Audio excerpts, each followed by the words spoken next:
Bro hi bro. ఏంటి విశేషాలు చాలా రోజులు కలిసి? మేము ఒక సినిమా తీసాం. ఓ సినిమా? ఎందుకు డైరెక్టర్ ఎవరు? మణిరత్నం గారా? అబ్బా ఛాన్స్ కొట్టావబ్బా. మణిరత్నం గారు అంటే అసలు ప్రొడ్యూసర్ సురేష్, దగ్గుపాటి సురేష్ బాబు గారు. సురేష్ ప్రొడక్షన్స్ లో సినిమా అంటే అసలు మామూలు విషయం కాదు. లిరిక్ రైటర్ ఎవరు? రాహుల్. రాహుల్ సిప్లిగంజ్ రాస్తున్నాడు ఈ మధ్య.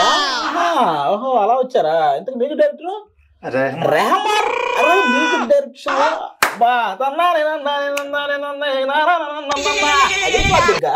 ఇంతకీ నువ్వు చేస్తున్నావు. ఓకే, హీరో ఎవరు?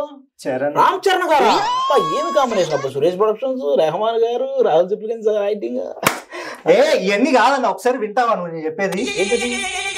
Cinema it's okay guru. It's okay guru. It's okay guru. Okay, దాంట్లో చేసింది నేనే. నువ్వా? నేను. It's okay. Charan Sai director. Manikanta music director Mohit Rahman.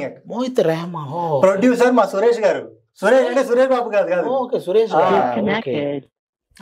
దాంట్లో సాంగ్ రిలీజ్ అయింది, మీరు చూస్తారని చెప్పి తీసుకొస్తే రాహుల్ రాహుల్ రెడ్డి ఇన్ఫినిటీ అని చెప్పి కొత్త ఇన్ఫినిటీ. Okay okay. ఓహో, మొత్తానికి మీ అందరి కాంబినేషన్ లో ఇట్స్ ఓకే గురు అని ఒక సినిమా.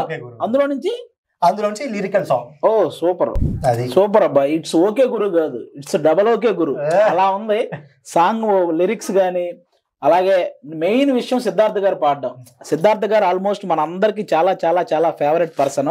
ఆయన వన్స్ ఏదైనా ప్రీ రిలీజ్లకు వచ్చినప్పుడు కూడా స్టేజ్ మీద ఆ సింగింగ్, ఇప్పటికే ఆ బొమ్మరిల్లు సాంగ్ అవి పాడుతుంటే మనకు ఆ వైబ్ అలా తెలుస్తుంది అనమాట. అలాంటి ఆయన మనోడికి ఇట్స్ ఓకే గురు సినిమాలో మనోడు హీరోగా చేస్తున్న మూవీలో సాంగ్ పాడారు. నాకైతే చాలా చాలా బాగా నచ్చింది. యూట్యూబ్లో రిలీజ్ అయింది, మీరు కూడా చూసి ఆ సాంగ్ని ఇంకా సక్సెస్ చేయాలని మనస్ఫూర్తిగా కోరుకుంటున్నాను. All the best brother. Thank you.